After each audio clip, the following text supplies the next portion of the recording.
Hello, everybody. Sometimes you want to do studies multiple times, and if the same participant has to come to the survey multiple times, the question is how can you make sure that the person can, on the one hand, be anonymous, and on the other hand, always has the same ID. In PsyToolkit, this is very easy to do, and I wrote the code here. But before I show you how the code works, I'll quickly show you what I exactly mean. So imagine I'm running a survey like this one. It says, welcome to my study.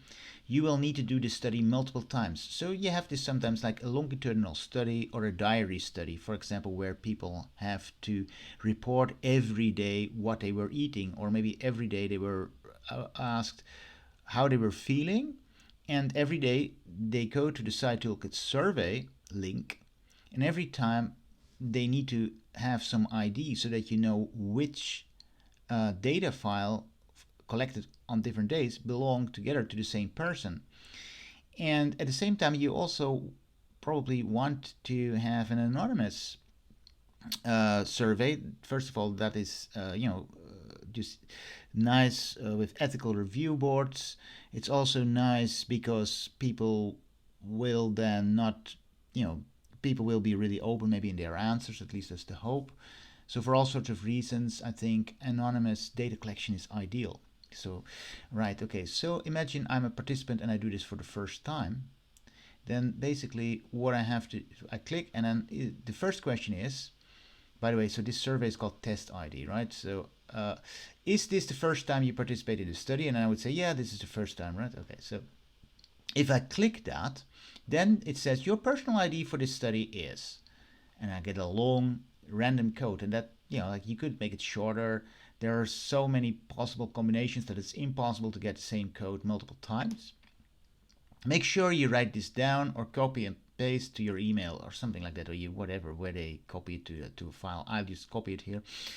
Next time we will ask you for this. In the next question you can try it out already. So if I continue, then it says, and that please enter your anonymous ID 10-letter code, and then I'll paste that, and there we go. And then, okay, do you like apples? Whatever question you have. This is of course just an example, and I would say yes. Okay, and then you're at the end of the survey. Now imagine that I would do this survey another time, say as the same participant. So the next time I do this, okay, the same welcome screen, but then is this the first time on the study? No, I've already done this and I know my code. And then it skips this code generation stuff. You just paste your code, and that way you can link. Now, this is quite nice. So how do you code that? It's really simple. So if you need to be a little bit familiar with PsyToolkit, we can look at easy mode, of course. Let's do the easy mode. The first question is just, is this the first time you participate in this study? And then there is a jump question following that. If people say yes, it is. No, if people say I've done this before, then they go to a question called your ID, and then then they can enter it and answer it. But if they've not done it, then a random string is created, and that random string will be shown. Now inside PsyToolkit, if you want to show the answer to a previous question, you need to put it in curly brackets and starting then with a $sign and then the label of that question.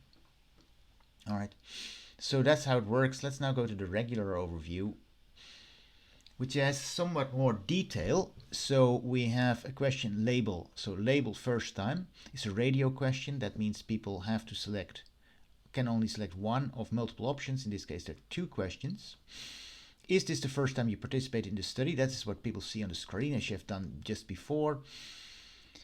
And then it says, then you can choose, this is my first time on this study, or they've done it before. Now, then there is a jump. So it starts with J : space. If now the answer to first time, so that this one equals 2, so if they say I've already done this, then go to your ID. So that's a label. Here we don't have a $sign. We have a $sign here because we want the answer to that question. Now, then there are two questions if they are here for the first time. So the first one is called create code, and I just wrote this is just my own choosing, right? Label create code is a set type, and what I have here, so random space string 10, and that creates a random letter number combination. Now you could have a shorter one. A shorter one could be written down more easily, but nowadays probably many people will copy this. Well, remember that some people will work on a mobile phone. Well, then they could take a screenshot or something like that. So you need to give a good instruction. So then this question here, my give code, is an info. That means they don't need to type anything. It's just information. Your personal ID for the study is, and then I have here a BR, that's a line break. Now there would be a line break anyway, but basically this gives you a line break from this BR, that's HTML code between these sort of like special, here there are brackets, that's HTML code. Then also here's some HTML code big, and then the star is actually for, this makes it bold, what's between stars make it bold, and the big actually makes it big. All right, so notice that this last one has slash big. Yeah, if you're interested in that, look up for basic HTML coding. Inside Toolkit you can use this type of HTML code. And then, but the key thing here is this one. In curly brackets you have create code, so that this shows the code that was created here. And then again another break. Actually, that just makes that this break and this break makes that there's a little bit more space, that the code, when it's on the screen, as you've seen before, stands out a little bit. And then it says, make sure you write down this code or copy and paste to your email. Well, some people will put it in their email or wherever, that depends on how you do it. What you need to choose the right text there. You can make this a little bit longer. This is just an example. And then every time they do it, they need to enter their anonymous 10-letter code. Now, later, when you download your data in your spreadsheet, as you know, or which you can look at in other tutorials, basically, you will then have a column called your ID, and you then see exactly which rows in your spreadsheet belong to the same participant. And then then you have whatever question you want to ask.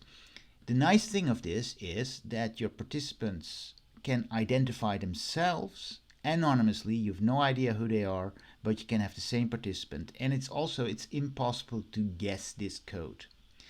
What's the downside of this? Well, this doesn't really have downsides, except that there is of course a human factor. Some people might forget their code.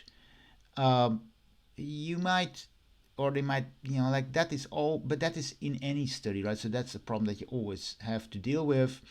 And yeah, that is a potential problem, but that's independent from how you code this.